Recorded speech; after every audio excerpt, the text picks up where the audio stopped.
Olá, pessoal, sejam bem-vindos a mais um episódio desse bate-papo já semanal do Instituto Civitas, sempre com gente muito interessante, assuntos muito relevantes, assuntos culturais e que são importantes e relevantes aí para o nosso dia a dia.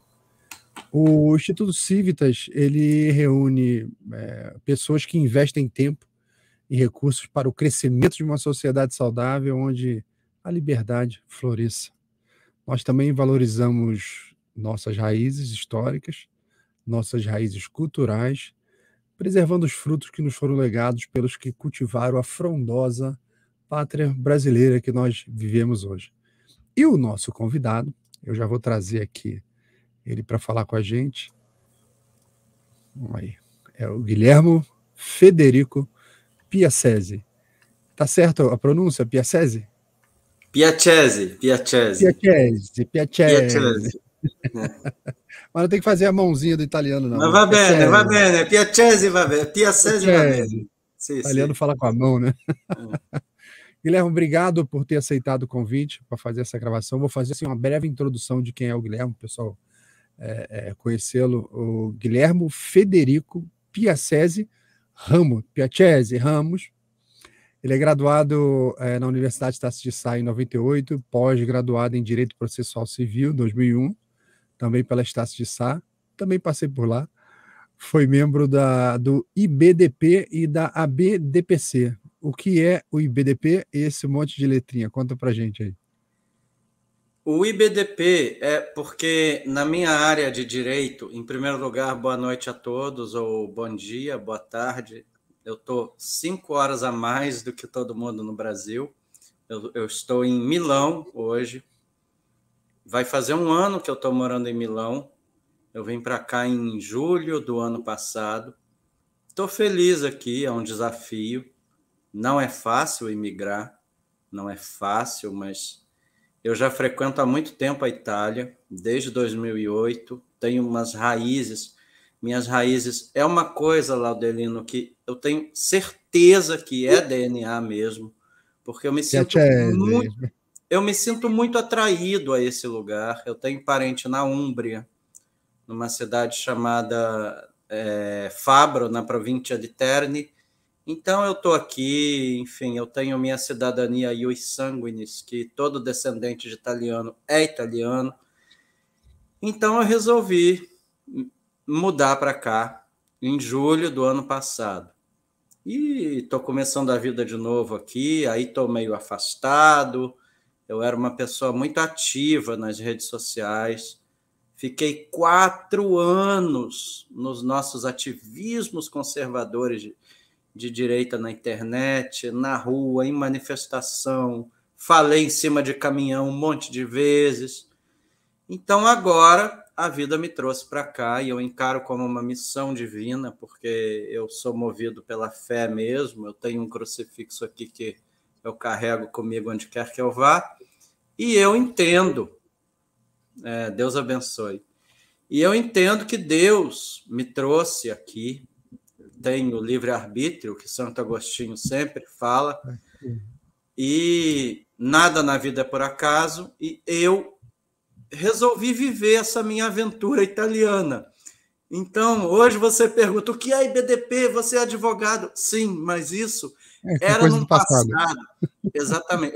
IBDP é porque no direito, quando o direito era uma ciência no Brasil, não é? Quando o direito era uma coisa séria, ele era separado em classes. A pessoa dizia que era constitucionalista, outro dizia que era civilista, outro dizia que era... E eu era processualista. Igual medicina, né? Que você tem Eu era uma pessoa que estudava o processo como um instrumento de realização do direito material. E aí tinha esse instituto chamado Instituto Brasileiro de Direito Processual, que era uma coisa genial. Eu não sei nem o que eu estava fazendo lá, porque eu recebi um convite. Eram só doutores, eram pessoas extremamente capacitadas. E aí eu acabei me inscrevendo, eu fui aceito. E pouca gente sabe, Laudelino, antes dessa minha vida de ativismo de direita, Lá em 2000, 2001, 2002, eu era do ramo acadêmico de direito. Eu tenho 30 textos, artigos jurídicos publicados em livros, só de direito processual e direito tributário, que era uma coisa que eu estudava muito na época. Pensar o processo civil como um instrumento de realização do direito material.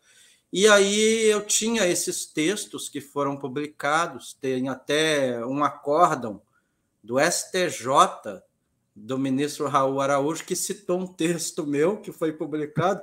Me mandaram isso, eu fiquei, meu Deus, eu não sei nem quem é essa pessoa, não sei mais. Por isso que você foi embora do Brasil, não, né? Não, é uma coisa que o que eu escrevi tem valor, porque o ministro do STJ publicou a minha doutrina. Ele estava falando sobre um caso que envolvia a jurisdição brasileira. Se pode haver um foro de eleição afastando a jurisdição brasileira. Envolvia uma certa embaixada num serviço contratado pelo Brasil e tinha uma cláusula lá, qualquer processo vai ser movido no país tal. Pode isso ou não pode? Se o serviço foi executado no Brasil. Aí o ministro Raul, lá do STJ, citou esse meu artigo publicado na revista de processo, e aí isso me impactou positivamente. É óbvio, eu fico muito honrado, mas eu sou adepto, sem me autodepreciar, mas eu sou adepto daquela frase do Chesterton: a coisa mais maravilhosa do mundo é um homem comum com sua família comum, os filhos comuns. Acabou, eu não sou nada nisso tudo. Então eu resolvi vir aqui para a Itália, comecei minha vida de novo e estou aqui há 11 meses, vai fazer um ano, 12 de julho. Estou aqui aprendendo a viver coisas que eu nunca vivi e que eu me considero preparado nesse cabedal cultural que eu adquiri nos meus quase 50 anos de vida, com uma cidadania europeia que ajuda muito a desbravar as coisas. E estou aqui aprendendo um idioma. A minha única chance de falar português é nessa live, porque agora eu só falo italiano 24 horas. Então, é realmente um reinício, um recomeço. Perfeito. Então, deixa eu te perguntar uma coisa. E eu devo dizer uma coisa, Laudelino, sem querer monopolizar o tempo. Quando eu vim para cá, quando eu resolvi, é o que eu falo, eu já frequento a Itália desde 2008. A primeira vez que eu vim para cá foi por causa do processo de arbitragem, que eu tive um cliente brasileiro que foi processado por uma empresa italiana num processo de arbitragem, e eu vim para cá para escolher advogado. Foi a primeira vez que eu vim para Milão e eu fiquei impactado pela cidade de uma maneira tão impressionante, que aí que eu resolvi mexer com essa questão de cidadania, etc. Fui estudar um pouco de italiano. E aí o tempo passou, veio 2017, eu fiz uma tentativa de vir para cá em 2017, na virada para 2018. Eu fiquei 3 meses aqui, de dezembro de 2017 até fevereiro de 2018, e voltei por causa da eleição. Aí me engajei, foram aqueles 4 anos que todo mundo sabe como foi, e eu achei ingenuamente que o Brasil ficaria bem. Quem sou eu para achar que eu vou embora, então agora vou cumprir o meu projeto que eu deixei adormecido. Eu achei, sinceramente, eu acho que eu fui ingênuo. Eu subestimei o poder do mal. Eu achei que o Brasil ficaria bem. Eu achei que a gente conseguiria empurrar o mal mais 4 anos para o lado de lá. Mas quebrei a cara, né? Então, imagina como eu fiquei aqui, quando veio a eleição, de longe, aconteceu a tragédia que foi. E agora, eu vendo isso tudo, porque o tempo de folga que eu tenho, eu vou para o Twitter. O Twitter é a ferramenta melhor que existe na internet. Quando eu vou para o Twitter, Laudelino, olha, sinceramente, dá vontade de quebrar o celular, de jogar na parede. Aí eu escrevo umas coisas no Twitter e, sinceramente... Eu falo que o Twitter é a Cracolândia da internet. Ali tem de tudo, né? Mas o que a gente está vendo no Brasil é exatamente o que eu passei. Os 4 anos nas lives, do meu canal Momento Conservador, que eu me desliguei, ainda está o Paulo Papini lá, eu me desliguei do canal, e tem meus livros que falam por mim. Exatamente. Ninguém pode me acusar de hipócrita ou incoerente, porque eu estou há 4 anos falando isso. Qual é a principal frase do conservador? A pessoa, eu sou conservador. Ok, você quer fazer um teste se você é conservador? Tem uma frase que é um slogan: destruir é mais fácil que preservar o que já existe. E eu passei 4 anos falando isso. Se a esquerda voltar, eles vão destruir tudo. É o que está acontecendo. Mas até eu fico impactado de ver a velocidade disso. É muito rápido, está sendo muito rápido. Mas, é peraí, vamos com calma. O poder da destruição do mal. Você me abriu aqui 400 perguntas que é para fazer desde a sua apresentação. Tem muita coisa interessante para perguntar pelo caminho. Não, eu vou deixar você, porque advogado fala muito, né? Eu vou regredir aqui, Vossa Excelência, se me permite. Como escritor, você também é escritor, eu sou escritor, e eu me interesso muito por essa questão humana. Então, teve um momento que você estava no Brasil em que você decidiu que você ia para a Itália. Só que isso tem uma distância enorme entre você decidir e a coisa acontecer. Entre a sua decisão e o dia que você sentou no banco do avião lá para voar, muita coisa acontece nesse caminho, né? Porque você precisa de documentação, você precisa de pensar na sua renda, você tem que pensar em família, você tem que pensar em muita coisa burocrática para sair do Brasil, para entrar na Itália, residência na Itália, onde que eu vou ficar, onde que eu vou morar. É um conjunto complexo de coisas que milhões de brasileiros passaram por isso aí na última década, e ainda tem gente hoje pensando em passar por isso, né? Tá olhando isso com muito carinho diante do abismo, porque é o que eu costumo falar. A esquerda, eu acho que ela nem poderia participar da política, porque quando você tem um abismo como opção, ele não pode estar no cardápio. É como se a sua filha te apresentasse 3 caras para candidato a namorado. Aí tem o liberal, tem o conservador e tem um estuprador que bateu em todas as namoradas, matou o pai de uma, né, espancou a mãe da outra, tal. Ele não pode ser uma opção para sua filha namorar. Ele não pode estar na lista. Não pode nem ser apresentado. Ou seja, inclusive eu falo que é até um problema para a própria esquerda resolver, a esquerda sincera, né? Que tem algumas pessoas que ainda estão ali nesse fragmento pequeno da esquerda, ainda tentando se descobrir. Então, esse é um problema para eles resolverem, porque, olha, o que está se apresentando é um desastre, e por mim nem participaria do jogo político. Mas voltando ao assunto, então você foi lá e decidiu que ia embora. Como é que foi isso? Como que é para um cara que tem você já tinha a nacionalidade, né? Como é que é essa transferência? Porque você tinha mobília na tua casa, você tinha televisão, você tinha um monte de coisa, você tinha patrimônio, e fica tudo para trás, resolveu, vendeu, doou.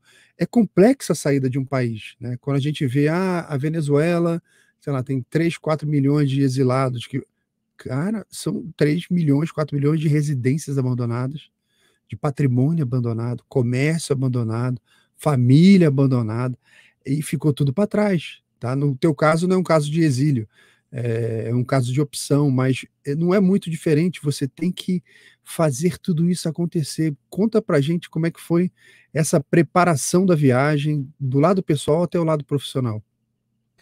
Ok, eu vou tentar contar sem me expor muito, tá, Laudelino? Porque fica à vontade, eu tenho mantido muito low profile, digamos em inglês. Sim, faz quando você está no Dica. Eu vivo 2 vidas hoje. Eu acho que eu não sou exemplo para ninguém que queira imigrar, porque eu não me desfiz de nada do Brasil, nada. Meu escritório de advocacia continua ativo, no mesmo lugar, com endereço físico. Tem gente lá, eu tenho clientes no Brasil inteiro. Não vendi nem meu carro, não vendi meu apartamento. Minha sogra mora no meu apartamento com meu cunhadinho. Mora em Petrópolis, na cidade imperial, Itaipava, um lugar maravilhoso. Eu conheço. mas eu estava me enterrando em Itaipava. Eu estava me enterrando em Itaipava.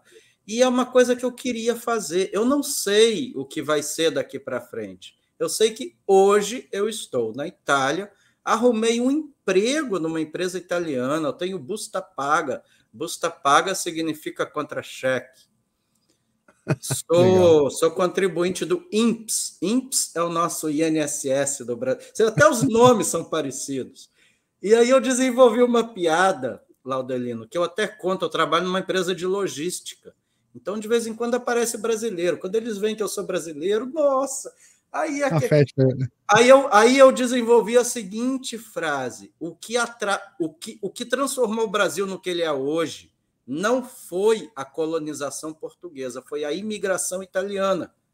Porque a Itália é o Brasil no primeiro mundo. Porque é exatamente igual, é impressionante. Então, o brasileiro aqui se adapta de uma maneira muito fácil. E aí, como é que foi essa minha preparação? Foi uma coisa meio na raça, não teve preparação. Eu achei que realmente o Brasil ficaria bem, e como eu não me desfiz de nada, eu vivo duas vidas hoje, a vida na Itália e a vida no Brasil, com relação a dinheiro. Eu não trago R$ 1 para cá, o dinheiro da Itália é um, o dinheiro do Brasil é outro, são realmente duas vidas. Então, eu tenho, graças a Deus, eu consegui essa estabilidade financeira, digamos assim, de não precisar aquela história do cobertor curto. Então, a única programação que teve foi essa. O que eu vou fazer da vida? Em primeiro lugar, estar disposto a recomeçar. Porque, claro que é numa tarefa que não é da minha alçada, empresa de logística, de transportes, mas eu estou aprendendo o idioma de uma maneira muito rápida, porque eu lido com italianos. É um curso de italiano intensivo. Então, e como eu não me desfiz do meu patrimônio do Brasil, sabe aquela história? Se tudo der errado, eu tenho para onde voltar. Você tem um rollback, então, né? Pode fazer um rollback. Né? E aí tem a questão, porque nem tudo na vida é razão, né? Tem a questão emocional, que eu falo com os meus colegas de trabalho, eles me perguntam, que eu não dou informação nenhuma da minha vida pessoal do Brasil. Mas um dia eu mostrei a foto do condomínio que eu morava em Itaipava. E aí um sujeito me perguntou, mas por que você veio para cá? Para passar perrengue? Porque eu moro num lugar que é perrengue, paga um aluguel muito alto. Milão é uma cidade super valorizada, que a gente chama aqui sopravalutata, né? Com aluguéis lá em cima. Aí eu falei, meu caro, eu amo a Itália mais do que o italiano. Eu adoro isso aqui. Eu adoro. Então, eu Você chegou a fazer esse tour pelas igrejas? Nossa! Olha, são belíssimas, né? Sim, tem uma cidade aqui no sul de Milão que se chama Pavia. Você já ouviu falar de Pavia? Não. Ok, então vou contar um pouco da história de Pavia, que está. Isso um pouquinho de. Eu já escrevi um livro desde que eu estou aqui, só falta uma editora. Um livro tipo de crônicas. E aí tem um capítulo sobre essa cidade Pavia. Pavia é uma cidade que, quando o Império Romano caiu, no final do século V, aí veio a invasão bárbara e teve um povo chamado Longobardos. Por isso que aqui se chama Lombardia. É a única região da Itália que o nome não era originário. Por exemplo, Ligúria, era o povo lígure que morava lá. Lácio, onde fica Roma, era o Lázio, era o verdade.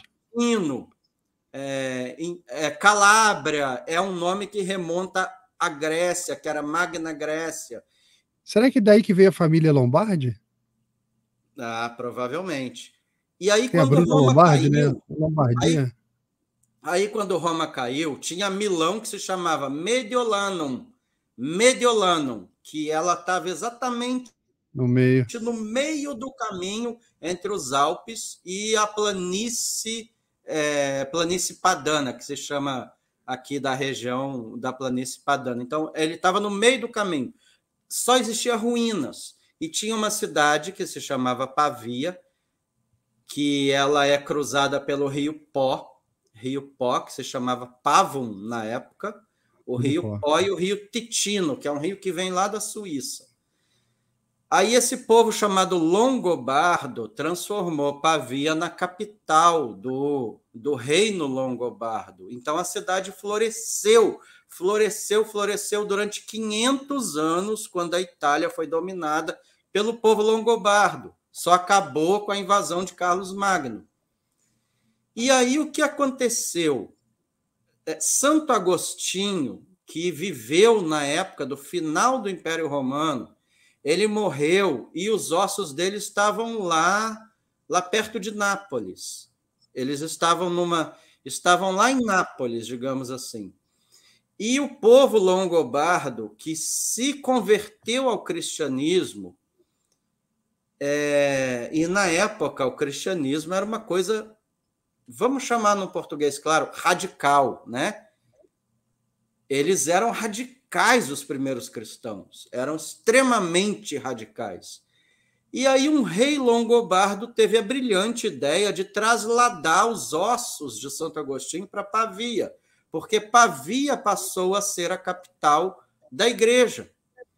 E aí os ossos de Santo Agostinho estão numa igreja de Pavia. E aí eu fui a essa igreja, passei uma tarde, fui lá visitar, e escrevi uma crônica que eu considero muito bonita lá, contei a história da cidade. Aí, quando a minha esposa chegou, levei ela em Pavia, nessa igreja, onde está esse santuário de Santo Agostinho.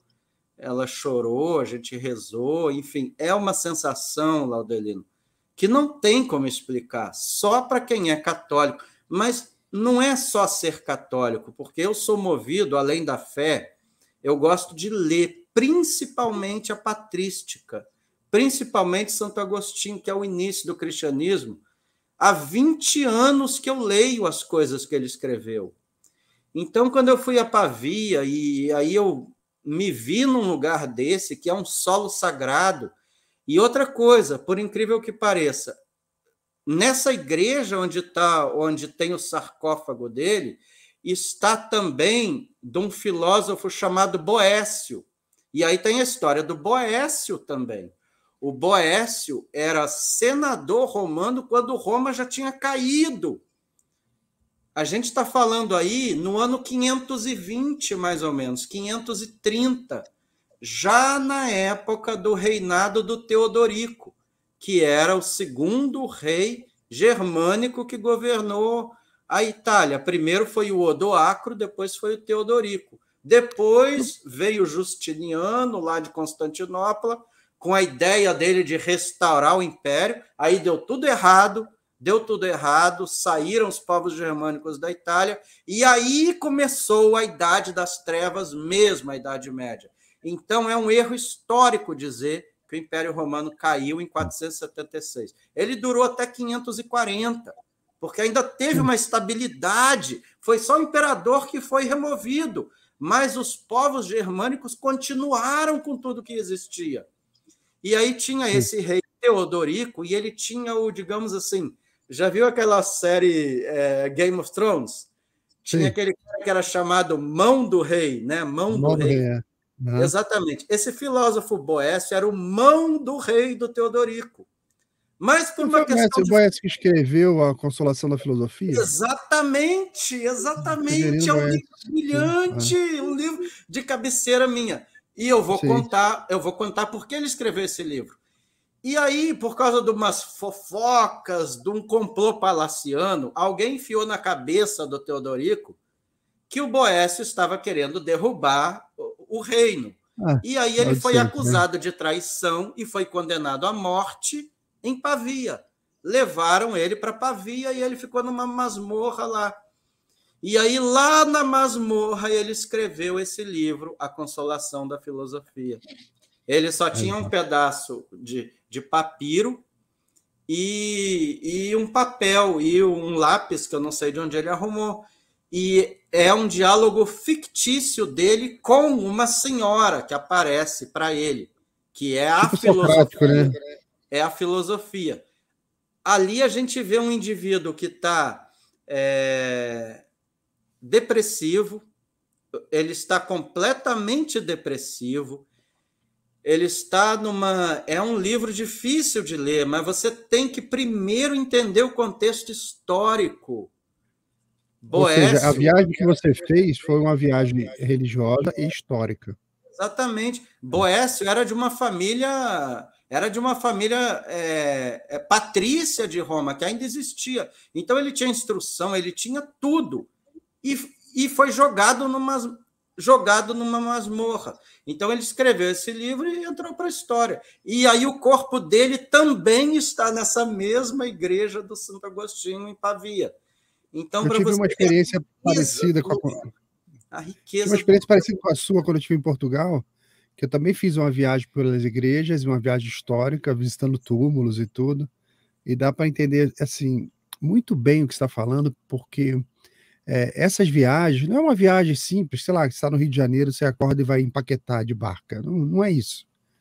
É um tipo de exploração individual que a viagem, eu curti muito quando eu fiz 2 vezes em Portugal. Você aluga um carro e você fala, eu vou hoje em Guimarães, eu vou em Tomar, eu vou lá no convento isso, daquilo, aquele outro, tal. Você escolhe um lugar para ir. Aí, desde o momento em que você para na internet para fazer a pesquisa, ver a rota, o caminho que eu vou, aquela preparação da viagem, aí você sentar no carro, fazer aquela viagem até o local. Eu sou muito detalhista por causa dessa veia de escritor, né? De ver todo esse detalhamento. Até, assim, eu lembro de todas essas igrejas que eu visitei, até o como eu estacionei e onde eu estacionei, e qual foi a minha primeira reação ao dar de cara com o castelo ou com a igreja. Quando eu entrei, a primeira coisa que eu vi, eu fiquei muito impressionado, por exemplo, em Braga. Não sei se tu já esteve na sede Braga, eles têm um órgão que fica no teto da igreja, logo na entrada, assim que você entra, ele está em cima de você. Ele tem 36 toneladas, o órgão, e ele vem descendo pelas torres da igreja, né, por aqueles pilares de mármore, como se fosse algo orgânico em volta, aquilo de metal abraçando o mármore. E você fica olhando a técnica, como fizeram aquilo? Olha que trabalho difícil. Nossa, é impressionante como as igrejas, as catedrais, elas são repositórios de artes, de cultura, de profissões, o estado da arte de várias coisas. E você tem essa camada da viagem.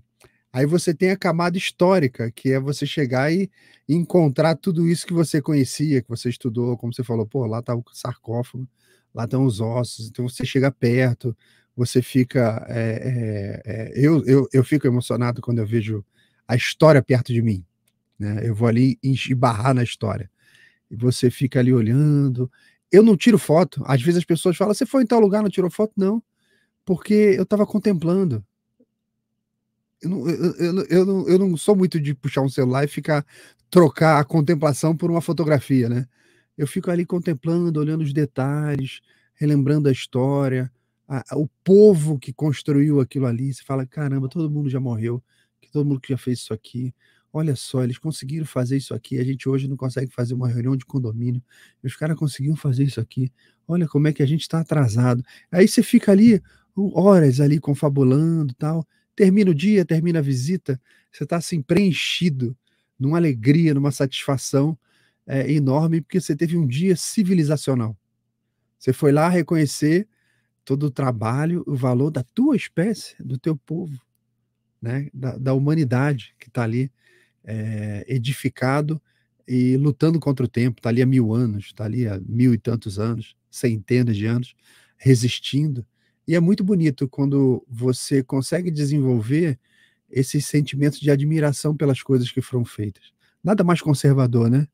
Do que você olhar assim para o passado e admirar o que foi feito e ver que, olha, se eu quiser manter essa régua, vai ser dificílimo.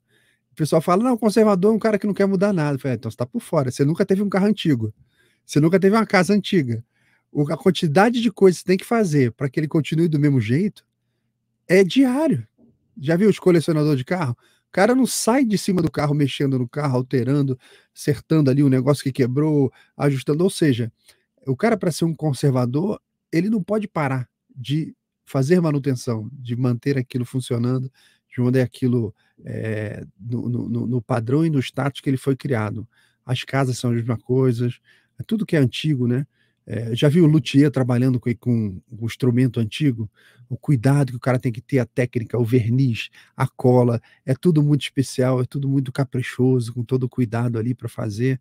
Você pega um negócio moderno, é tudo mais rápido. O antigo não, o cara fala, peraí, deixa eu olhar isso com calma. Deixa eu olhar, porque isso aqui tem... O cara, quando fala isso, ele já está indiretamente dizendo assim, isso aqui tem um valor enorme. Deixa eu dar uma olhada com um pouco mais de carinho. Então é como se você levasse o seu vovô no médico. E quando você pega um bom médico, ele fala, deixa eu dar uma olhada no vovô com carinho, porque isso tem um valor enorme. Olha a família que veio com ele. Veio 3 filhos, 5 netos, um monte de gente junto. Com certeza esse vovô, ele tem um baita de um valor, né? E é interessante quando você descobre isso que você contou, né? Desse passeio civilizacional, de estar aí imerso num berço de uma porção enorme da história da humanidade, que é a Itália. 70% do patrimônio histórico da humanidade está na Itália, que está tombada aí pela ONU, por esses órgãos todos que foram reconhecidos como patrimônio da humanidade. A maioria está na Itália. E é um país que ele é muito fotográfico, né? Ele é muito bonito.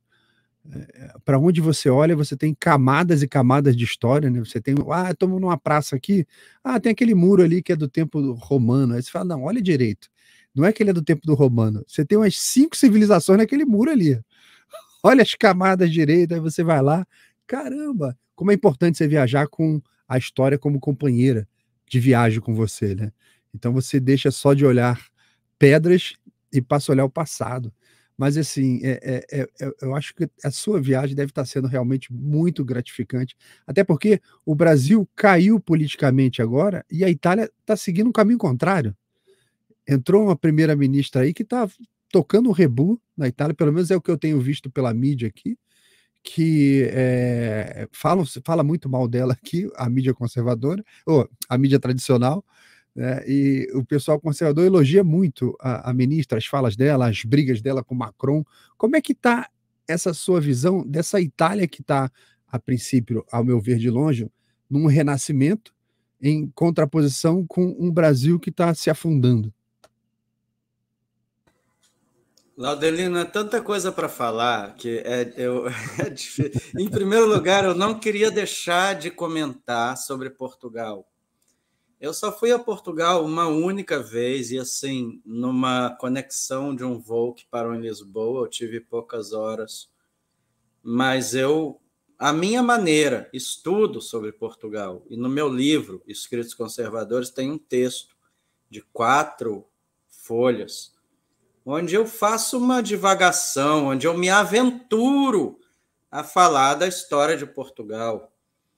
E, aliás, tem um outro que eu relaciono ao Brasil, porque Portugal é riquíssimo. O mesmo que você falou sobre a Itália, em Portugal é amplificado. Vamos colocar ao cubo, porque Portugal, só a gente pensar nas caravelas, nada mais eram do que eles eram templários marítimos, né? Eles se lançaram no mar numa cruzada marítima. Então, o que passou na cabeça daquele pessoal se lançar no mar para evangelizar? Então, é uma coisa incrível. E o Brasil serviu como receptáculo, como depositário desse arcabouço de 40 mil pessoas que trouxeram todo o patrimônio cultural de um país que seria invadido pela invasão napoleônica, queria destruir tudo pelo espírito revolucionário, vamos destruir para criar uma constituição. Isso é revolução. Eles estavam destronando reis, criando repúblicas e impondo constituições. Nada mais do que revolução. E aí o que o rei de Portugal fez? ele transferiu tudo para o Brasil, tudo. Então, eu digo que eu falo uma piada que nós somos, no Brasil, os últimos romanos da civilização. Porque quando Roma caiu, pouca gente sabe também, vieram o povo germânico chamado suevo, que tinha um rei relicário. Você foi lá, onde o rei relicário estava enterrado, em Braga, você falou Braga. Braga era uma cidade romana chamada Augusta Brácara, fundada pelo Augusto, sobrinho neto do Júlio César. Augusta Brácara virou Braga, que foi a primeira capital de Portugal. E lá tem um sítio romano, tem tudo. E aí, o povo da Lusitânia assimilou muito facilmente o estilo de vida romano, muito facilmente. E uma curiosidade cultural. Quem estuda línguas, vamos pensar em dias da semana. Aqui na Itália, como é que é? Lunedì, segunda-feira. Lunedì, dia da lua. Mercoledì, quarta-feira. Giovedì, quinta-feira. Por que em Portugal é segunda-feira, terça-feira, quarta-feira? Sabe por quê? Porque os bispos portugueses chegaram à conclusão que ficar homenageando planetas era uma coisa de pagão. Então, como a Bíblia diz que o primeiro dia de descanso é domingo, domingo é o dia do Senhor, Domênica, Dominus, dia do Senhor. Aí, segunda-feira é o segundo dia, segunda-féria, inverteu para feira. Segunda-feira, terça-feira, quarta-feira. Então, Portugal é o único país que o nome do dia da semana não é pagão.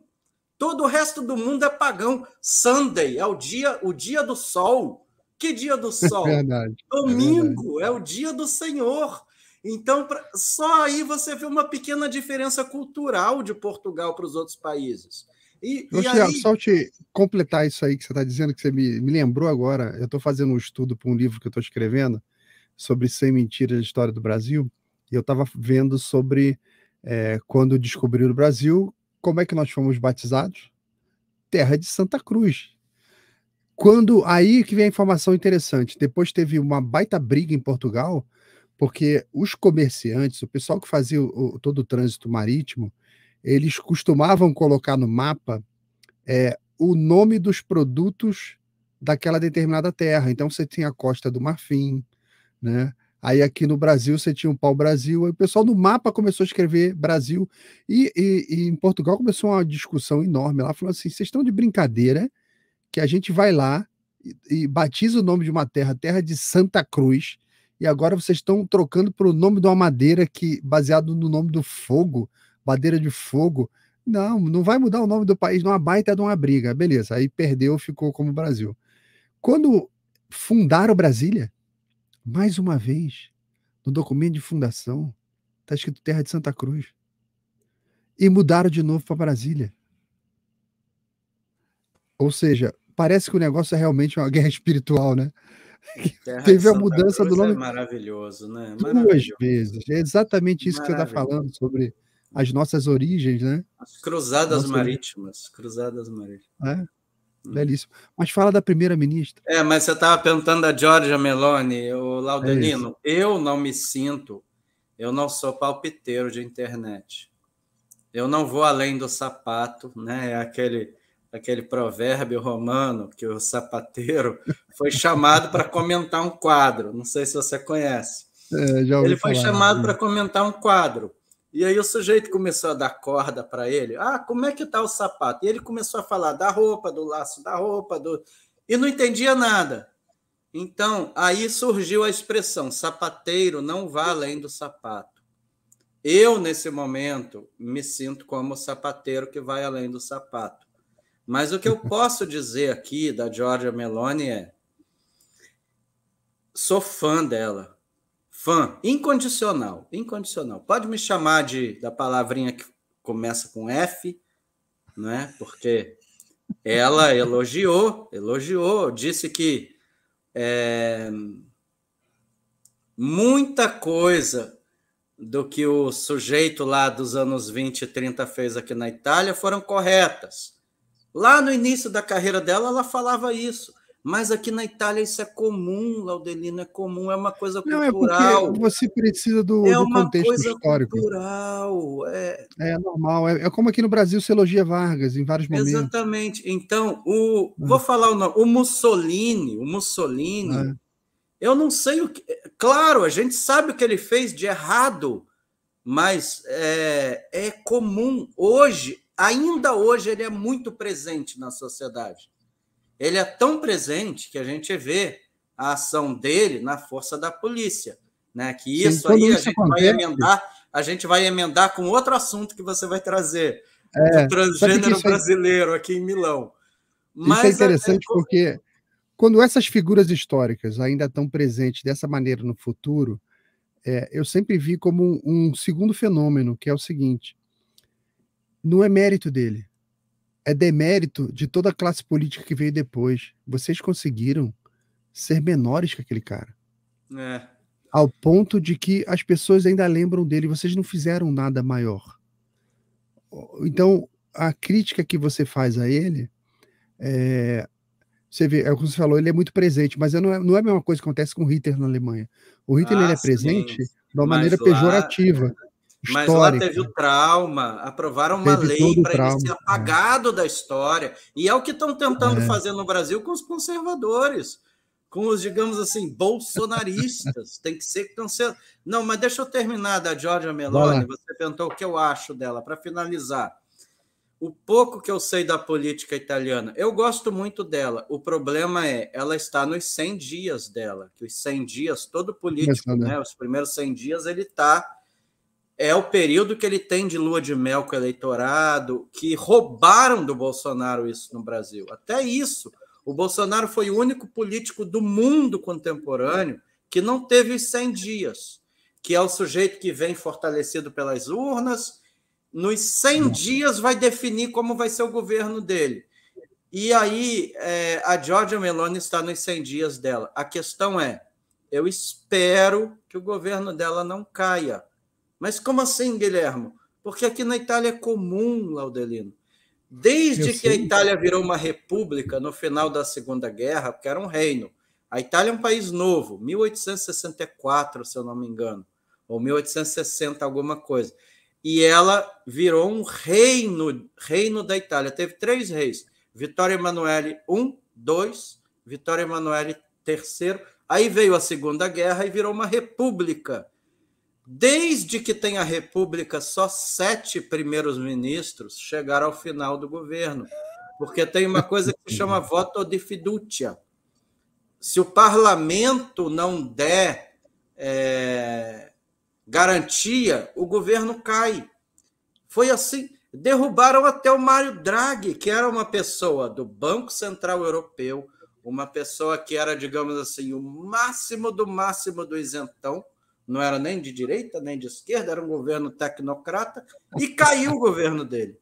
Silvio Berlusconi caiu. Ele era eleito direto, mas caía. Então, o problema da Giorgia Meloni é se ela vai conseguir governar, vai conseguir finalizar o mandato.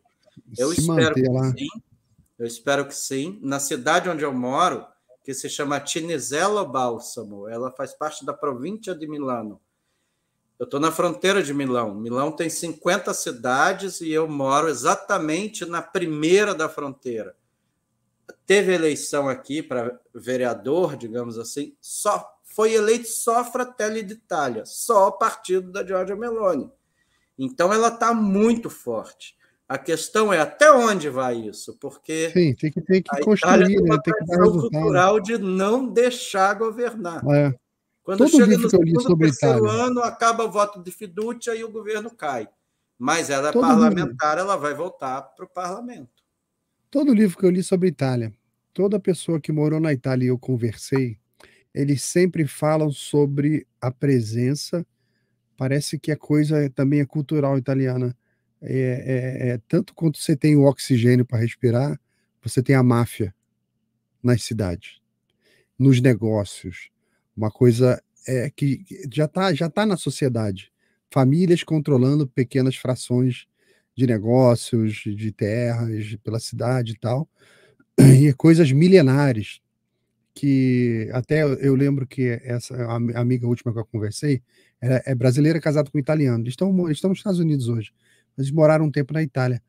E ele tinha um restaurante no lugar e quis abrir um restaurante no outro. Ele não conseguia sem ter a permissão de determinada família da região lá, ele não conseguiu. Não consegue. E eu queria saber de você como é que tá, se tu pode falar também, eu não sei, a tua experiência aí sobre estar vivendo nessa coisa diferente dessa sociedade que para eles é normal, sempre existiu, sempre teve, e que às vezes a gente com uma outra cultura, a gente olha de uma maneira diferente, embora aqui tenham outras máfias, a gente pode falar disso até daqui a pouco.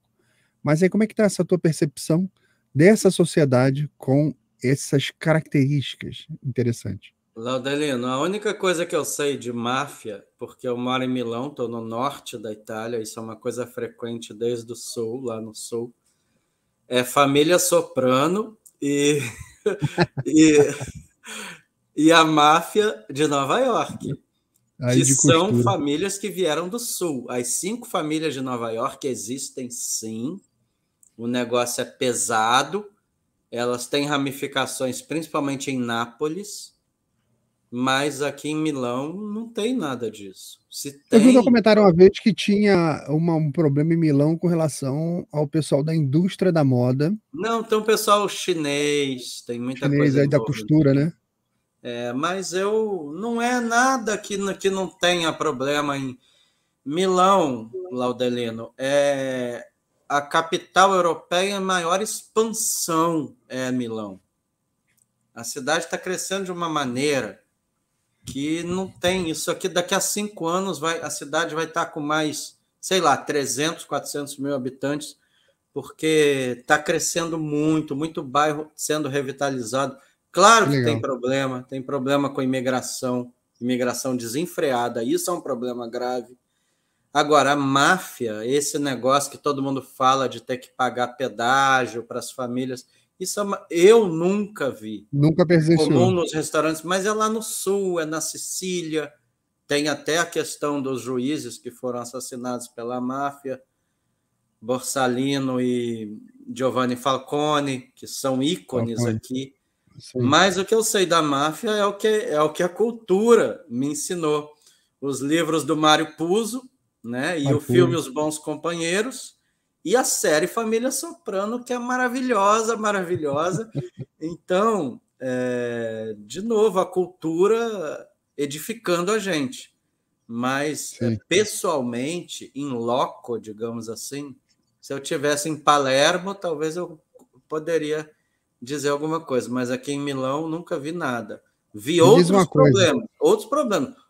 Roubo de bolsa, assalto no metrô, todos os problemas de cidade grande tem em Milão. Tem que tomar muito cuidado quem vem para cá.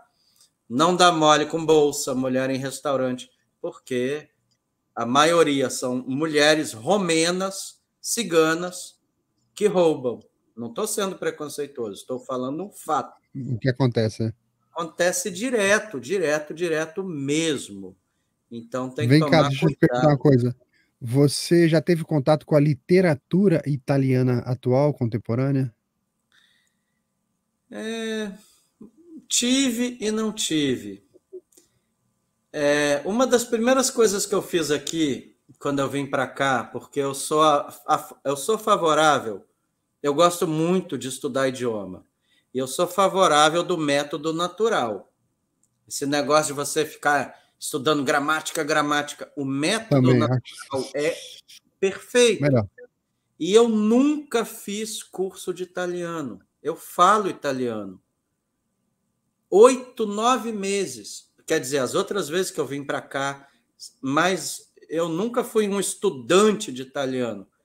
E eu arrumei um emprego numa azienda, numa empresa italiana, de Bolzano, lá do norte da Itália. Tem uma filial em Milão e eu consegui arrumar emprego. A minha entrevista foi em italiano, Eu perguntei para o cara, você acha que eu tenho... Aliás, entrevista se chama colóquio aqui. Você vê a força do latim, colóquio. Fará um colóquio, eu tenho um colóquio. Colóquio, em português, o que é colóquio? É uma conversa entre duas pessoas, mas aqui colóquio significa entrevista de emprego. E ele falou, não, dá para te entender perfeitamente, a gente só não vai te botar para falar no telefone com o cliente, mas você...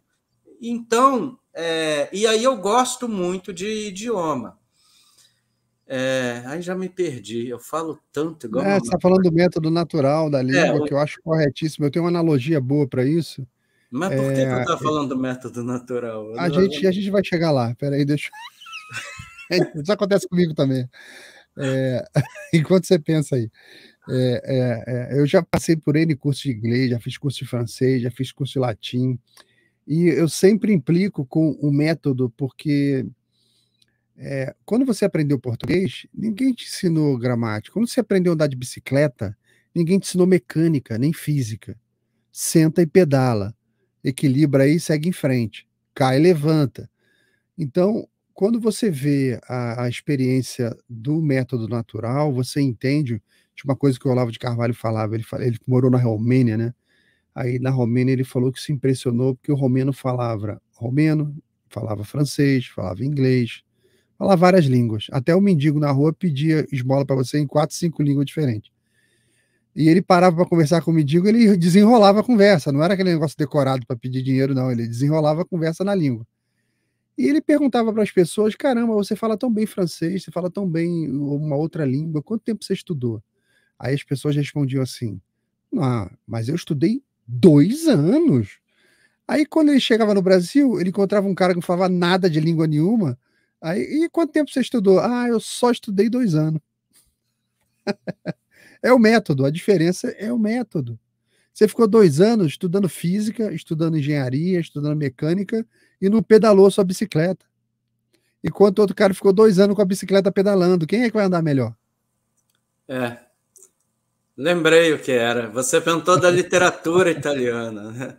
Deixa eu pegar 2 livrinhos aqui. Olha só, Laudelino. Pega aí. 2 livrinhos. Aliás, olha só, eu tô fazendo uma homenagem ao Maduro aqui, ó. Homenagem ao Nicolás Maduro, que está visitando o Brasil, né? Isso, o líder do cartel de Solis. Assim que eu cheguei aqui em Milão, eu estava lá num bairro chamado Brera, que é um bairro que tem livrarias, galeria de arte, e tinha uma moça lá, uma moça chamada Francesca, autografando uns livros. E aí eu cheguei e vi que ela tinha escrito um livro de contos curtos, cada um com 3, 4 páginas, uma coisa que não é uma literatura como Luigi Pirandello, que equivale ao nosso, digamos assim, Machado de Assis eu estou exagerando, mas Luigi Pirandello é o auge da literatura italiana, um cara magnífico, mas a gente lê ele traduzido em português, né? Você tem que ler no original. Eu não tenho cacife para ler Luigi Pirandello no original. E é essa moça aqui, eu comprei o livro dela, tá vendo? Francesca Scotti.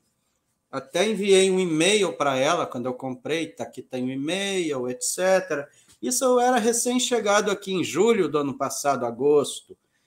São contos de 3, 4 páginas. A menina é milanesa. Me ajudou muito, porque eu tenho um hábito. Eu leio a palavra que eu não conheço, eu faço um circulo, vejo no Google, no Amazon. Hoje tem tantos, né? O pessoal usa a internet para tanta bobagem, mas a internet é uma coisa magnífica. E aí lê em voz alta e grava a própria voz, escuta. E assim, isso é ser autodidata num idioma. Isso é o idioma... é você aprender a falar um idioma no método natural. Você tem que ver um filme com legenda embaixo, porque você tem que ler ao mesmo tempo. Não basta só ouvir, você tem que ler. E aí, aí quando eu já estava um pouco mais à frente, eu me deparei com este livro aqui, La Signorina Tecla Manzi. Esse livro aqui, você caiu aí, Laudelino? Não, só me arrumei. Tá. Aí, numa segunda oportunidade, eu adquiri este livro aqui, La Signorina Tecla Manzi, porque é uma coisa que me interessa muito, o enredo, o roteiro dele, porque ele é passado no Lago de Como, numa cidadezinha do Lago de Como. O Lago de Como tem um monte de cidades do lado, não é só Como, tem 5 ou 6 cidades, e ele é passado na época do fascismo, do Mussolini, nos anos 30. Envolve a história de um policial, que aqui se chama Carabinieri. Carabinieri são os policiais que têm esse método Mussolini de agir até hoje, não tem como negar. Os Carabinieri. Guilherme, os Carabinieri são fascistas? Não, eles não são fascistas. Eles têm um método de agir que é o mesmo. Até hoje o método é assim. Ponto final. Entenda como você quiser. Né? E aí. Isso é romano, veio do romano. Aí esse livro aqui conta uma história muito interessante. O cara que escreveu é um médico. Ele está ativo, é um livro recente. E eu adquiri esse livro, sabe como, Laudelino? Tem uma coisa cultural aqui que deve ter em Portugal também. Por exemplo, você vai numa feira do final de semana e tem uma mesa com um monte de livro. Você entrega um e leva um, de graça. Na troca. Exatamente. Aí eu peguei um livro da casa onde eu estava hospedado, tinha um livro lá que ninguém queria, eu peguei, coloquei e peguei esse La Signorina Tecla Manzi. Peguei o livro da senhorita Tecla Manzi e o cara falou para mim, se você tiver um outro, volta, a gente faz a troca. Então, o italiano é assim. Quando eu estou no metrô, que eu ando de metrô todo dia, é todo mundo com o livro debaixo do braço, lendo. Isso é legal. Isso é o idioma, é o método de estudo natural do idioma, porque... Sim.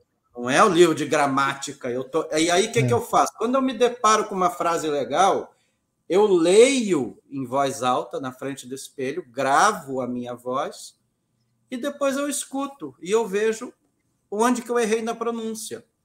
E assim eu estou há 9 meses falando com um italiano, digamos que seja nível B2, sem fazer qualquer curso.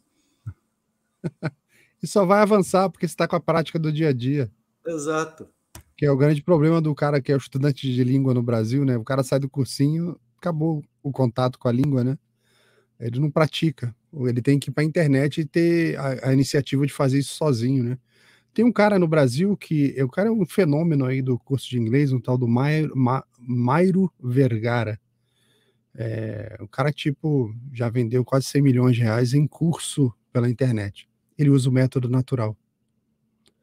E o que impressiona, e o porquê dele vender tanto curso, principalmente vem de depoimento. As pessoas que, fiz 6 anos de Brasa, fiz 7 anos de CCAA, eu fiz não sei o que e não fala nada. Aí faz 1 ano do curso do cara, vai lá na frente, já está falando muito melhor do que todos os anos que ele perdeu no cursinho. A diferença é só o método. A pessoa está estudando a outra língua do mesmo jeito que ela aprendeu o português.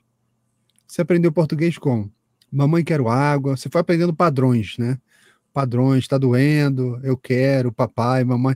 Você vai ali conforme aquelas pequenas necessidades daquele teu micromundo ali de criança e você vai aprendendo padrões. E você vai crescendo, vai ficando mais velho, o teu círculo de experiência vai crescendo, você vai assimilando outros padrões e vai aumentando o teu vocabulário, vida que segue, vai para a escola, aumenta mais um pouco e é natural. É natural. Mas tanto eu tenho que fazer um comentário aqui, Laudelino. Quando eu arrumei esse emprego em italiano, aliás, nesse emprego eu falo 70% eu só falo inglês. Porque eu fui contratado por isso. Você sabe falar inglês fluente? Sei. Beleza, empresa de logística, mas é um lugar onde... E aí eu acabei me acomodando e só falando inglês. Ok, eu reconheço. Eu trabalhei com logística há 6 anos, tu sabia? Mas olha, uma coisa que eu posso te dizer, se eu estou no italiano nível B2, meus colegas lá, a gente tem 13 colegas lá. para falar palavrão, meu caro. Palavrão é fluente, fluente, que os caras já me ensinaram todos os palavrões. É incrível. Eles não têm paciência nenhuma para ensinar italiano. Ah, você não sabe falar, mas quando é palavrão, olha, e aí eu repito, quando eu falo certo, eles até riem. Isso aí, isso aí. Então, palavrão eu tô já fluente, mas então Isso é natural em todas as culturas. Eu tenho um amigo que ele trabalhava na Irlanda, era carioca. Trabalhava na Rede Globo como terceirizado. Aí um belo dia a emissora comprou um novo sistema lá interno, e era um sistema irlandês. Era um sistema pequeno, mas era fundamental na área de engenharia de produção deles lá. Aí veio o sistema para ser implantado junto com um irlandês. Aí chegou, bateu cabeça lá na Globo, ninguém queria acompanhar o cara, aí pegaram esse terceirizado, que era um amigo meu, Bruno. Bruno, você que vai implantar esse sistema com esse cara aí, você sabe falar inglês? Aí ele falou, não. Aí virou pro irlandês lá, você fala português, espanhol, alguma outra coisa? Aí o cara, não. Problema de vocês, se vira aí, vocês vão implantar.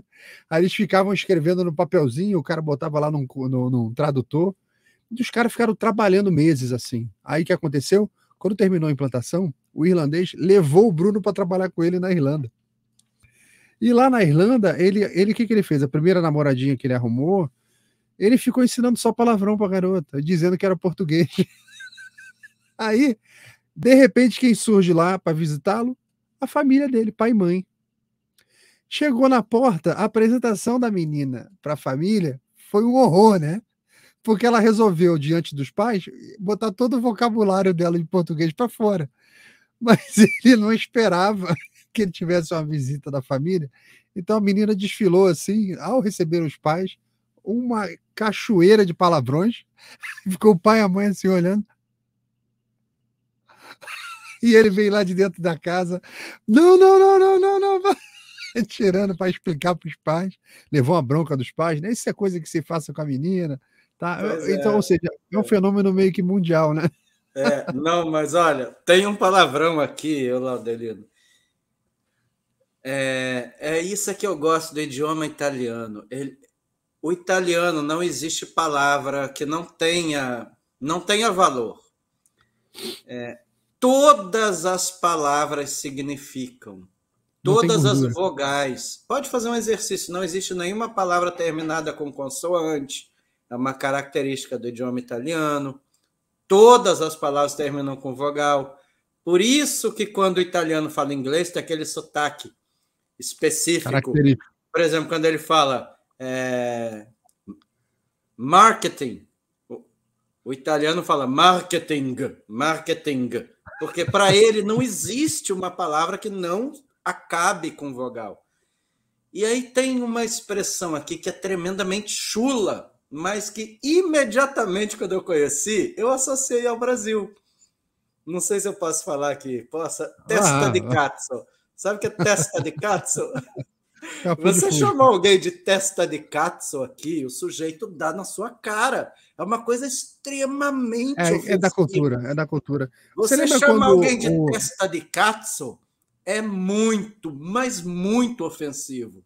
E no Brasil a gente vê um cara aí sendo chamado de testa de cazzo o dia inteiro. Então, é um problema. Quem me contou isso foi um professor de francês. Lembra que aquele jogador de futebol francês deu uma cabeçada no outro jogador? Como é que era o nome dele? Era um carequinha que era muito famoso da seleção Zidane.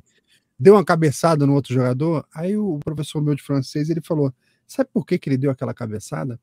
Porque o cara falou coisas assim sobre a irmã dele. E na cultura francesa, você xinga a mãe à vontade. Pode falar, diferente do Brasil, né? No Brasil não pode falar da mãe de ninguém. Mas na França, você não pode falar da irmã. Se você falar da irmã, o cara fica, como você viu, o cara perde o controle. Então, cada país tem a sua característica cultural, né? E por aí vai, mundo afora. Mas é interessante saber, eu te perguntei esse negócio da literatura, porque eu tenho percebido que, como eu estou no mercado literário brasileiro, eu vejo muito livro bom, autor bom, que não consegue espaço para publicar.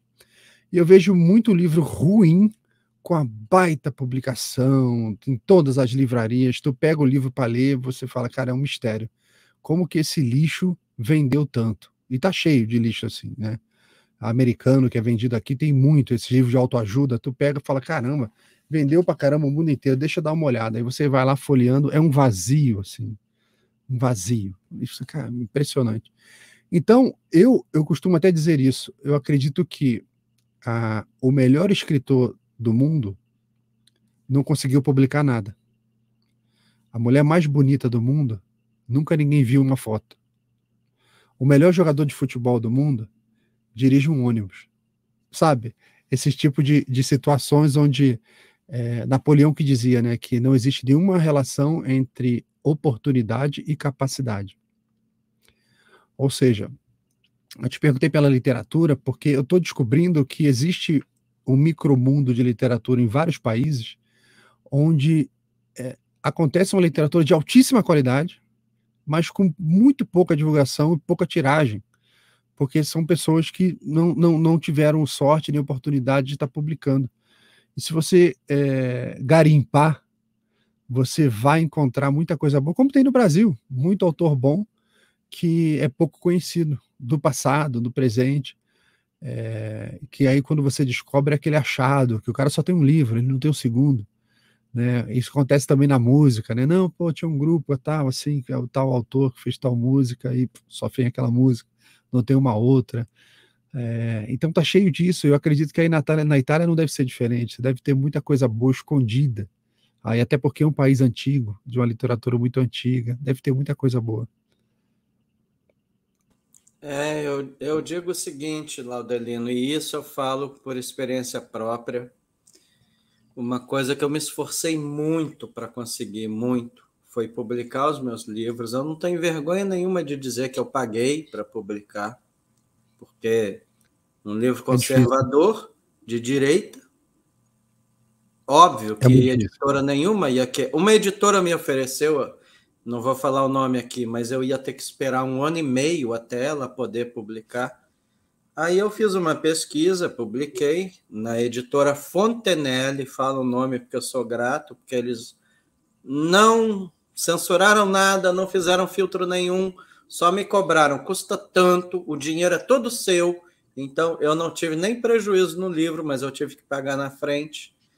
Mas eu vi como é que uma coisa de...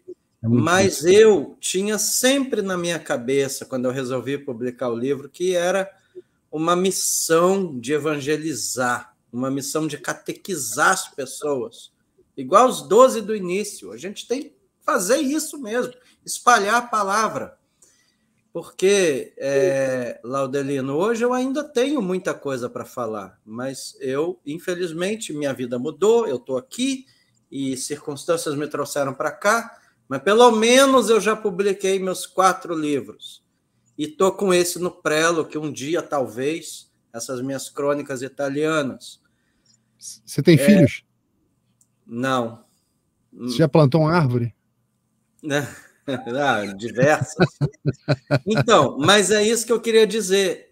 O que eu concordo com você, que a cultura é uma coisa muito boa, mas, olha, se a gente não passar para frente, não vale nada. Não vale nada, você vai levar para o caixão o conhecimento todo que você adquiriu numa vida de estudos.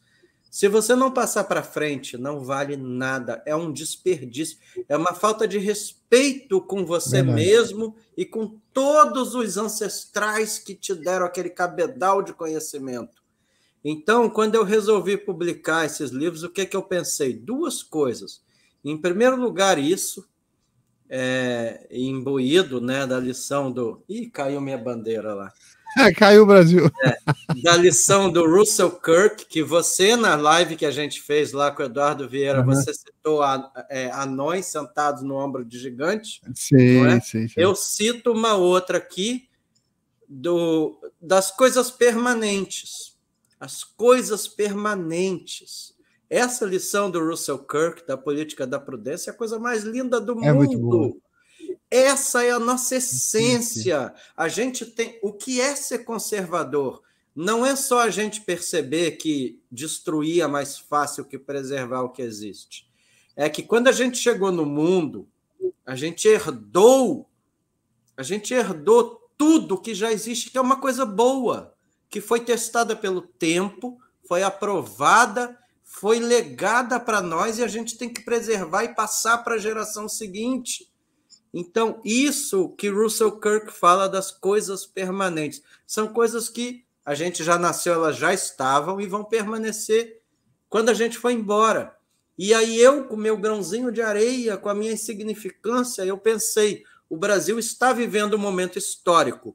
Se a gente não registrar em livros o que está acontecendo, daqui a 50 anos, o que vai dizer é uma história completamente deturpada. Então, esse foi o primeiro, a minha primeira ideia quando eu resolvi publicar o livro. Né, para fazer.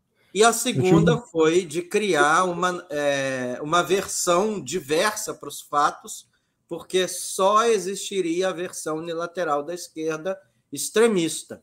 Então, é claro, todo mundo que souber escrever bem tem que publicar. O problema é que o Brasil é muito difícil, o ramo editorial é muito difícil. Eu suei para publicar meu livrinho, deixa eu pegar ele aqui. Submundo, né? O Submundo. Submundo Hacker. E eu estou fazendo nele aqui exatamente isso que você falou. Eu estou falando aqui sobre a política, sobre o tráfico de droga. Nós estamos recebendo o Maduro aí, uma homenagem ao Maduro aí. Nossa. Grande líder do cartel do SOS. Então eu falo do tráfico de droga, eu falo da política do tráfico de droga, os bastidores de política. Então você, lendo o Submundo Hacker, você vai ter uma ideia do ambiente que a gente está vivendo nessa década presente. Claro que o pessoal fala assim, você tem que escrever uma continuação. Eu fico pensando, uma continuação, eu teria que falar do judiciário, eu tenho que falar do Ministério Público, mudou. Impressionante como é que mudou em 10 anos, né? 10 anos mudou desde que eu comecei a escrever. Não, escrevi mais tempo, tem 18 anos. Mas como é que mudou de repente? Por exemplo, você lembra que no Jornal Nacional, nos noticiários, você sempre tinha os especialistas em economia. Era só economês que a gente escutava no noticiário, né? O tempo todo falando de economia. Hoje não. Hoje só fala de direito. Só tem especialista em direito para comentar as notícias do dia. Mudou. O comentarista mudou. Até você pega a Miriam Leitão lá, que era de economia, já não fala mais de economia, até porque errou tudo que previu, e rumou agora para comentarista político e da área do direito. Aí se fala, cara, não é tão perceptível para todo mundo, mas teve realmente uma guinada no tipo de problema que o Brasil vive. Antes era só problema econômico, a gente estava bem adormecido da questão política, né? A gente não discutia política, parecia que isso aí, tinha até aquele ditado que dizia, não, política é igual religião e futebol, você não discute. É o resultado que deu, você não discutir política. Então, quando a gente descobriu a política, cara, tudo mudou. Mudou a concepção que eu tenho do que seria uma história a ser contada hoje, mudou o noticiário, mudou o comentarista, todo canal de televisão que você roda, o assunto está sempre ligado ao direito e os comentaristas são advogados, desembargadores e tal, todo mundo ligado ao direito. Você é advogado? Você deve perceber isso até mais do que a gente, né, que não somos da área do direito. Eu estudei um pouquinho de direito penal só para fazer o concurso da Polícia Federal. E passei, mas não classifiquei. Mas foi muito interessante quando eu tive contato com o direito penal. Eu admirei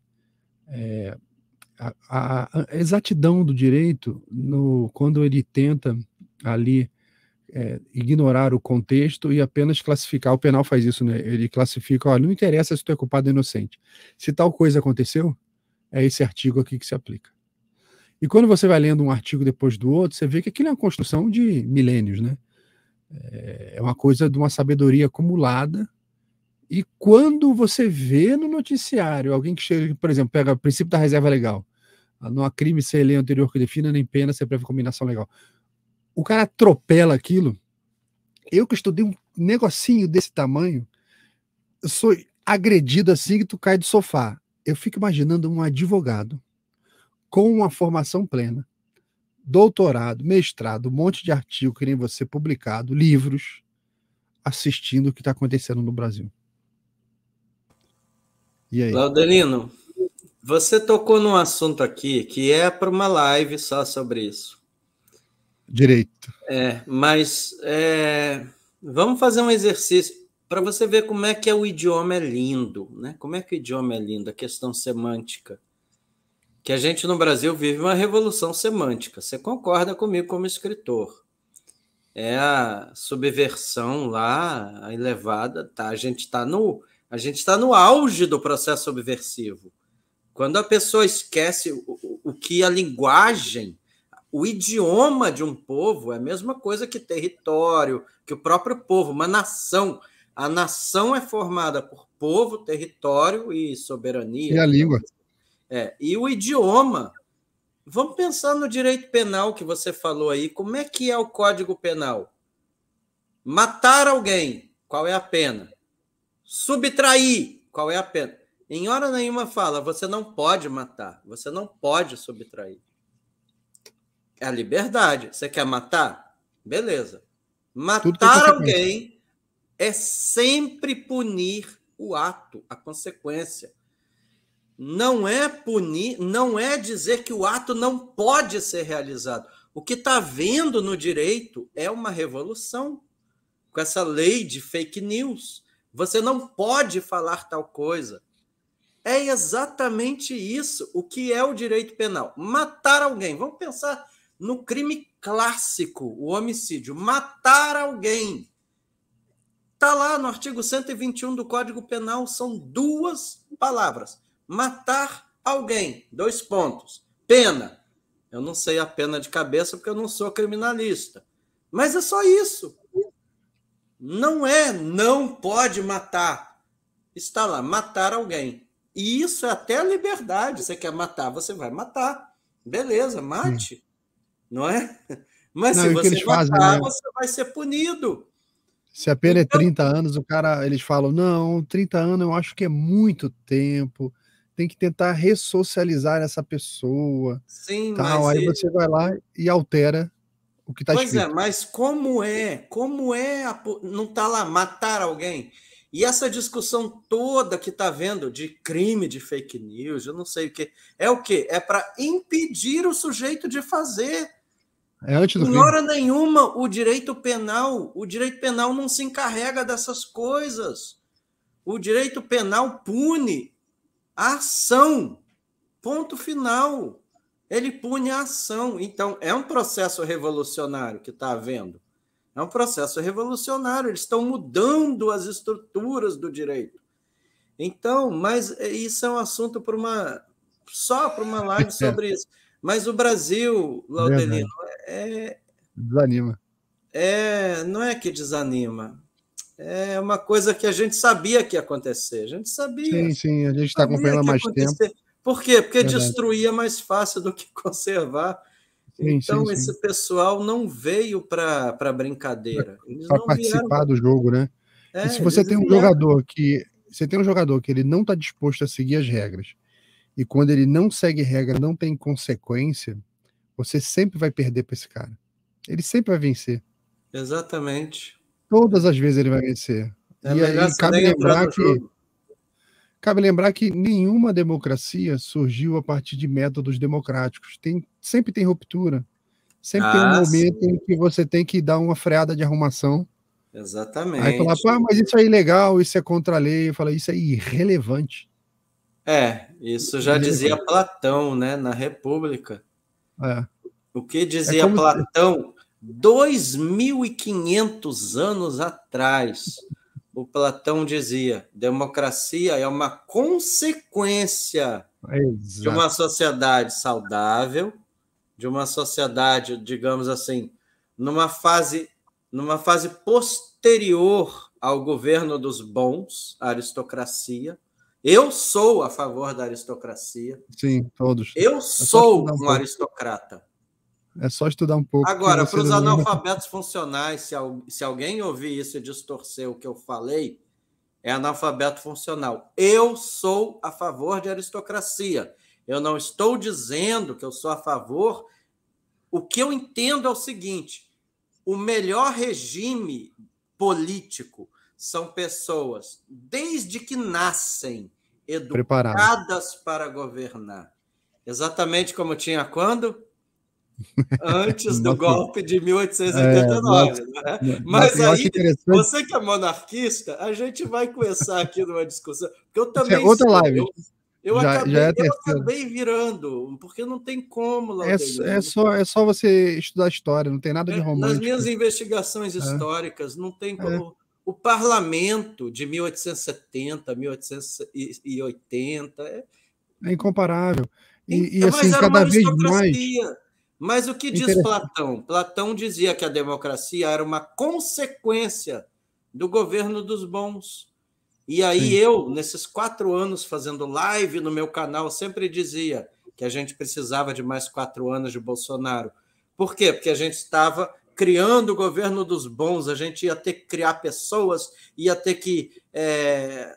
Mas foi tudo interrompido. Acabou, já era. Esse processo do Brasil é coisa para 30 anos. 30 anos. Não vai tirar. Acabou. Não dá para você jogar dentro das Acabou, é coisa para 30 anos. Com quem está jogando do jeito que está jogando. Você vê que o negócio é tão feio. Eu tô chamando a atenção de muitas pessoas para isso. O pessoal fala assim, não, aquele determinado juiz ele tem um poder absoluto, né? Tem um monte de gente que não gosta da monarquia, mas o cara está sentado numa autocracia e achando tudo bonito. Ou seja, eu estou cada vez menos disposto a conversar sobre ciência política com essas pessoas, porque elas não são razoáveis de maneira nenhuma. O cara sentado numa autocracia, criticando uma monarquia. Não sabe o que é. Aí você fala, não, eu tô... Cara, chega a ser infantil, né? O Olavo é que falava isso, tem certas pessoas para você conversar, você precisa de alguns anos para poder nivelar ela, trazer um pouco de conhecimento, para depois ela poder entrar no assunto.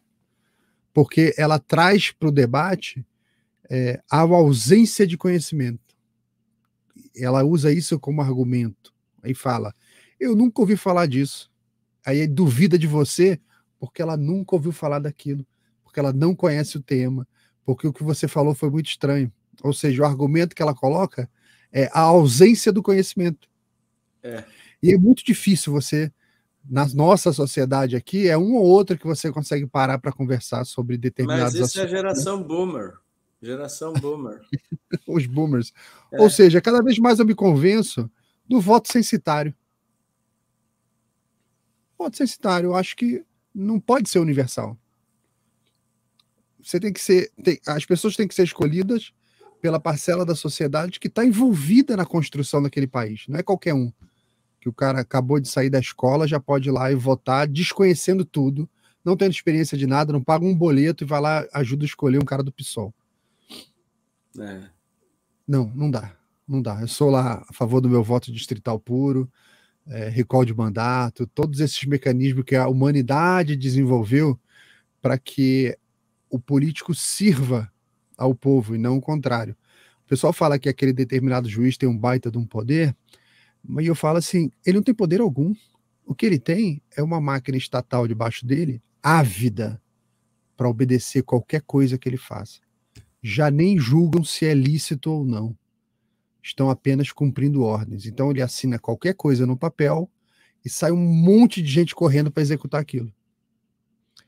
Quando a gente olha para o passado, esse tempo no Brasil recente me fez compreender, assim como eu nunca imaginei que eu ia compreender, a Alemanha nazista.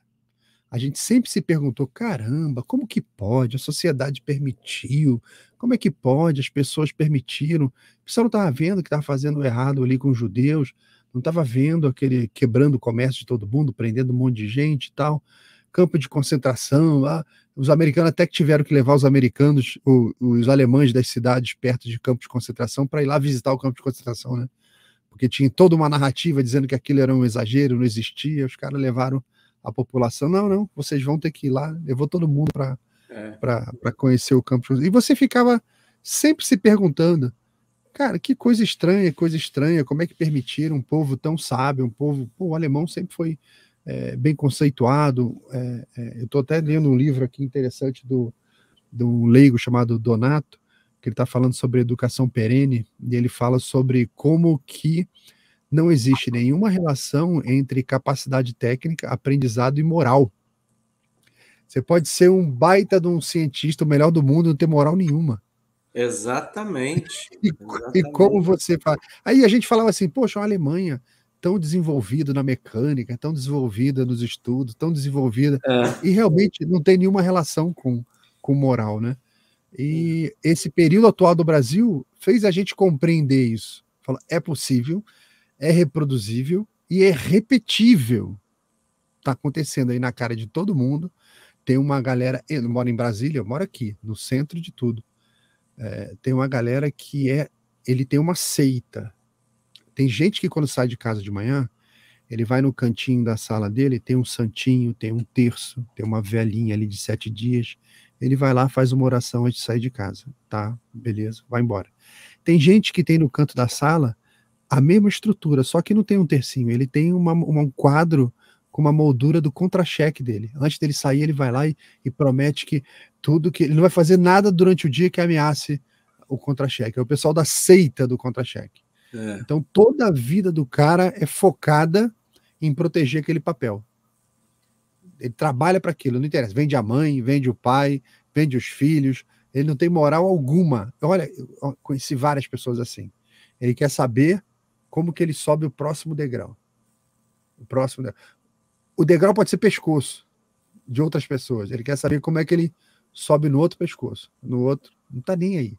E essas pessoas estão ali, para eles não tem nada de mal acontecendo, tá tudo bem. Ele olha para o contra-cheque dele no canto da sala lá, os números estão crescendo, tá tudo jóia, pode continuar assim. Eu vi um monte de gente na última eleição falando, eu vou votar nesse candidato porque no outro governo o meu salário aumentou.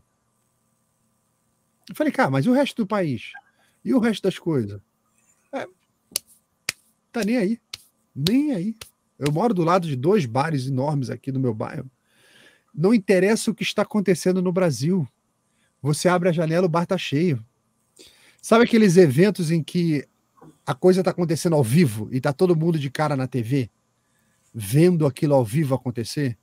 Você abre a janela e olha no bar, o lumpen proletariado tá todo ali tomando cerveja, eles não estão nem aí, entendeu? Então eu acho que esse pessoal, eu penso muito no censitário por causa disso. Ele não participa, não quer saber de nada, pensa só em si. Eu sei que isso faz parte da própria liberdade, né, do conceito de liberdade. Mas dói você estar lutando, você tem amigos que estão presos, conhecidos que estão exilados, e você vê as consequências disso já começando a crescer em outras camadas, e as pessoas agindo dessa maneira. Aí quando você pergunta, cadê fulano? Foi embora, foi morar em Miami. Hã? Ele votou no cara e foi embora? Tem. Minha esposa tem uma paciente que fez isso. Fez campanha, votou e foi embora. Ficou muito ruim. Eu sou exemplo disso. Eu me considero autoexilado hoje. Hoje eu sou autoexilado. Quando eu vim para cá, eu achei que o Brasil estava bem.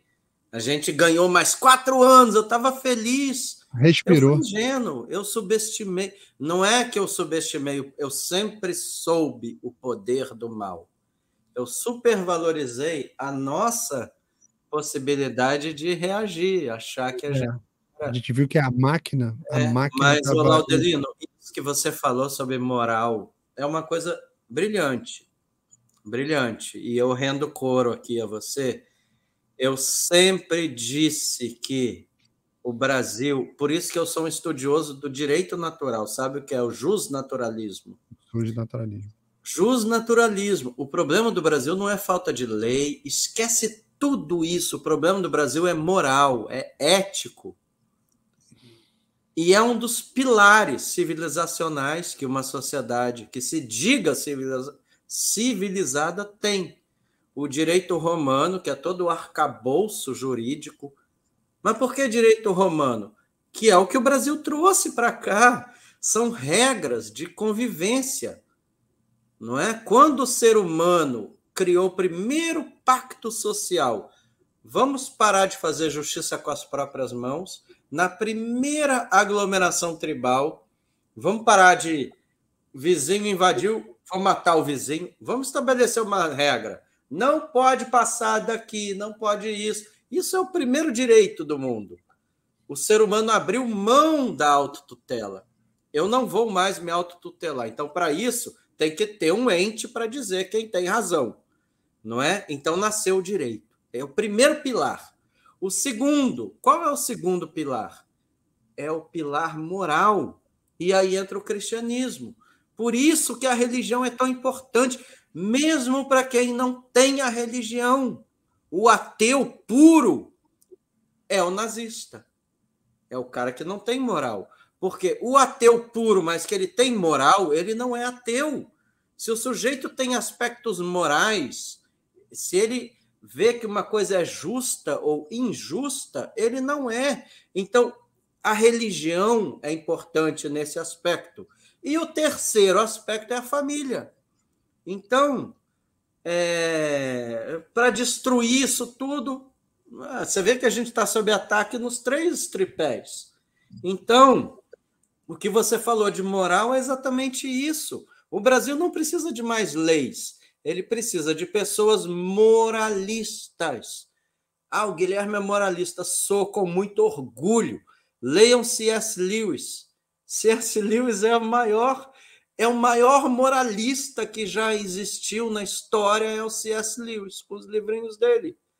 Então, o que falta no Brasil é isso. Esses livros deveriam fazer parte lá da bibliografia do 2º grau.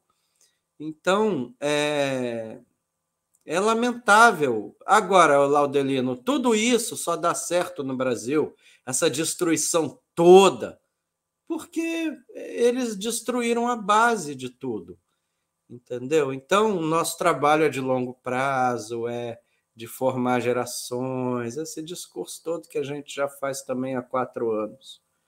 A política consequência. Então, é desestimulante, o futuro é negro, do Brasil é negro, para mim, é uma coisa de 30 anos que aconteceu. Infelizmente, a tendência é piorar. Eu me considero um autoexilado. Tudo isso, é tudo de ruim. Mas a realidade é essa. É lamentável mesmo. Então, qual é esse mapa? Adoro o mapa.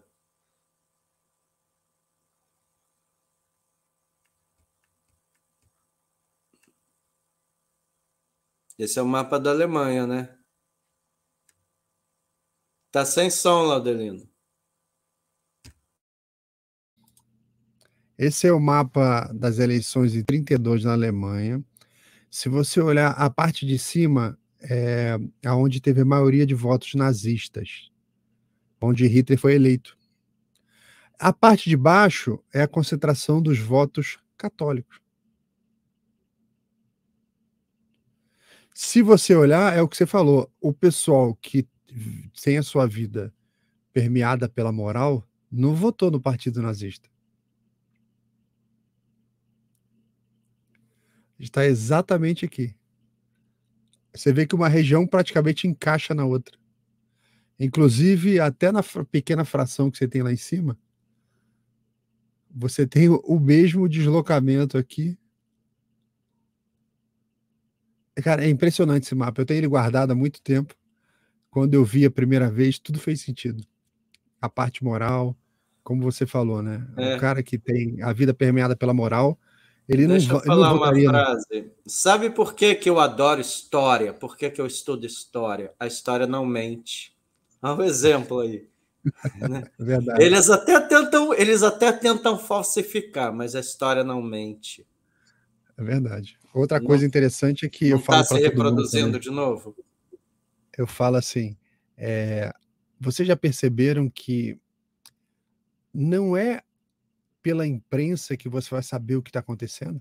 A imprensa não conta o que está acontecendo. Se você tem aqui, por exemplo, em Brasília, 50 eventos diferentes no dia, eles vão destacar um.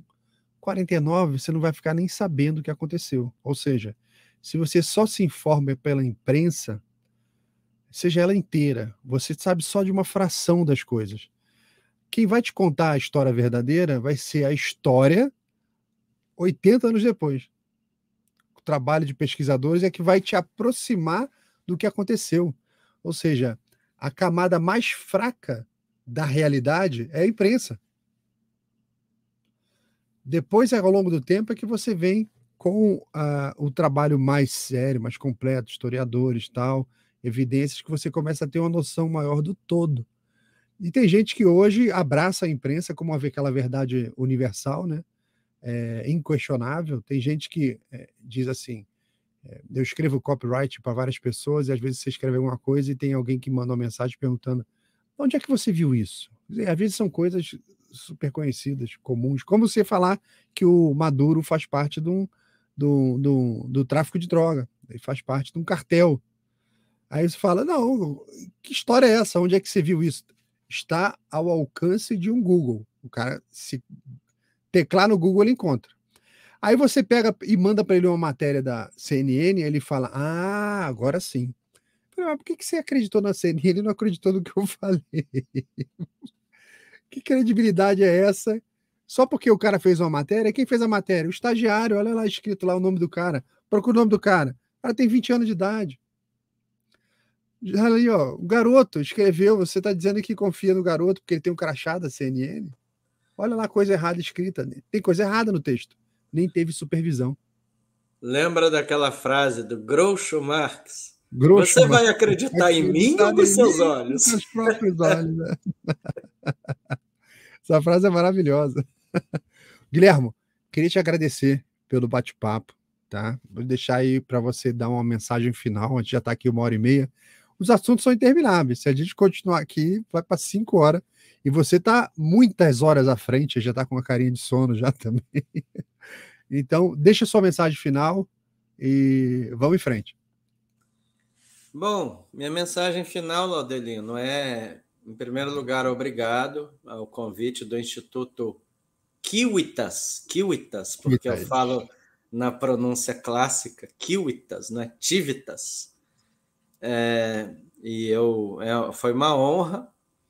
Eu não tenho feito live mais, eu abandonei meu canal, Momento Conservador, um canal que eu criei do zero, com Paulo Papini, Márcio Engelberg, uma coisa que era meu xodó, mas é o que eu falei, quando eu resolvi dar esse passo, eu deixei tudo para trás mesmo, só a minha vida profissional que continua a mesma no Brasil, e eu realmente larguei as coisas para lá. Então, fiquei muito honrado pelo convite, e eu sei que a live é gravada, então quem estiver assistindo aqui, muito obrigado pela audiência. Como o Laudelino falou, são muitas horas na frente. Aqui são 5 horas a mais. Nesse exato momento, são 21h54 da noite. No Brasil, são 5 horas a menos. Amanhã eu estou de folga, mas eu tenho um trabalho aqui extremamente estafante, 40 horas por semana, 8 horas por dia. E pela primeira vez, que eu sempre fui profissional liberal na minha vida, de advogado, pela primeira vez eu estou cumprindo uma agenda, com disciplina, chegando no horário. E, Laudelino, pela primeira vez também eu estou vivendo num país que não tem chororô, não tem vitimismo, ninguém quer saber se você está com sono, se você não dormiu bem. Quem se vitimiza aqui não tem vez, porque eu estou em Milão, no norte da Itália, que é a verdadeira locomotiva da Itália. Então, é uma coisa que está me fazendo bem, são aspectos culturais, eu estou aprendendo como a Itália funciona. Tenho 2 vidas hoje, a de brasileiro e a de italiano, que eu estou começando. Tem muita gente que vai ver essa live aqui, que é meu seguidor, agradeço a audiência. E o Laudelino já conheço há muito tempo, A gente tem um amigo comum, que é um cara que eu adoro, Luciano Cunha, do Destro. Eu escrevi uma introdução. Ele que fez essa capa aqui. Exatamente. Quando eu estava publicando meu segundo livro, do governo Bolsonaro, ele se ofereceu para fazer a capa, mas eu já tinha fechado com a editora. Então, o que nos une é isso, é a gente querer a mesma coisa e rejeitar a mesma coisa. Perfeito. Então, obrigado aí pelo convite. E hoje eu não posso dar minhas redes sociais, o que eu estou fazendo. Minhas redes sociais todo mundo conhece. O que eu estou fazendo é isso, é uma vida nova na Itália. Eu não tenho nada para mostrar aqui, porque aqui eu finalmente consegui chegar ao que Chesterton disse, de uma vida comum, uma pessoa que não tem a vida comum, minha esposa e eu, e acabou, e é isso. Me considero, sim, um autoexilado hoje. Infelizmente, eu me recuso a morar num país governado por um sujeito como aquele que a gente sabe. Então, está me fazendo muito bem a Itália, porque, graças a Deus, aqui é um governo de direita, é o que eu falei, não sei até onde a Giorgia Meloni vai durar, mas está sendo maravilhoso para mim. O que ela tem feito, ela está enfrentando a imigração desenfreada, ela está enfrentando a questão do ativismo gay, transgênero, e ficou faltando um assunto aqui na live, que foi a questão do transgênero brasileiro, que a polícia de Milão aqui está sendo acusada de ter agido em excesso, etc., mas fica para uma outra oportunidade. Então, o que eu queria dizer é isso. Muito obrigado aí a todo mundo que assiste. E longa vida ao Instituto Civitas. Espero que vocês atinjam o apogeu na cultura brasileira. Obrigado, Guilherme. Obrigado aos nossos ouvintes e telespectadores. Obrigado, pessoal. Lembra que toda segunda-feira a gente vai estar com esse bate-papo aqui. Essa foi uma entrevista, um bate-papo gravado, então a gente não tem o comentário ao vivo com a participação dos autores, mas a entrevista vai ao ar na segunda-feira. Segunda-feira acho que é dia 1º, né? Deixa eu ver aqui. Segunda-feira agora... Não, é quinta-feira agora, perdão. Segunda-feira é dia 5. E ela vai ao ar e lá você vai poder comentar. A gente pode estar respondendo ao vivo lá também, tá bom, pessoal? Obrigado mais uma vez e até a próxima.